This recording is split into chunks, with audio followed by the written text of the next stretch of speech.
Hello everyone, কেমন আছো তোমরা সবাই? আশা করি সবাই খুব ভালো আছো। আমিও খুব ভালো আছি। আমাদের নতুন একটা ব্লগে তোমাদের সবাইকে স্বাগত। তো কেকটা দেখেই তো বুঝতে পারছো যে অকেশনটা কি। হ্যাঁ, ঠিকই ধরেছো। প্রতি বছরের ন্যায় এবছরও কিন্তু মা বাবার বিবাহবার্ষিকটা আমি একেবারেই ভুলিনি।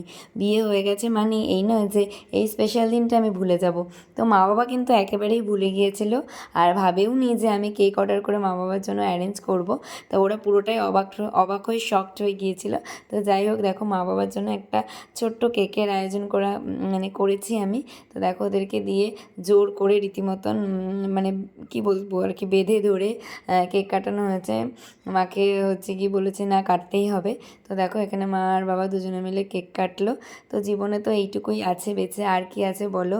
তাই জন্য তো মা বাবাকে এইটুকু খুশি রাখতেই হবে। হয়তো বেশি কিছু কখনোই করতে পারিনি বা পারবো না, যার জন্য আমি এত কিছু, বা যারা আমাকে বড় করেছে তাদের তো এটুকুই প্রাপ্য বলো। তো আমি আমার মতন যতটুকু আমার সম্ভব, যতটুকু আমার সাধ্য, সেইটুকুর ওপর আর কি বেস করে আমি ওদের জন্য এইটুখানি করেছি। তো দেখো মা আর বাবার জন্য কিন্তু ছোট্ট দুটো উপহার ছিল। বাবার জন্য একটা গেঞ্জি আর মার জন্য একটা শাড়ি। মা কিন্তু বললো মার ভীষণ পছন্দ হয়েছে, আর বাবা না খুব একটা এক্সপ্লেন করতে পারে না, একটুখানি লজ্জায় পায়। তো যাই হোক, তারপরে কিন্তু রাতে ডিনারটা হয়েছিল মাটন বিরিয়ানি দিয়ে। তো এটা কিন্তু জাস্ট জমে গিয়েছিল। সবাই মিলে এটুকুই আনন্দ করে আমরা খাওয়া দাওয়া করেছি, এবং হচ্ছে কি মা বাবাকে একটু হ্যাপি রাখার চেষ্টা করেছি। কেমন লাগলো অবশ্যই কমেন্ট করে জানিয়ে। ভালো থেকো, সুস্থ থেকো।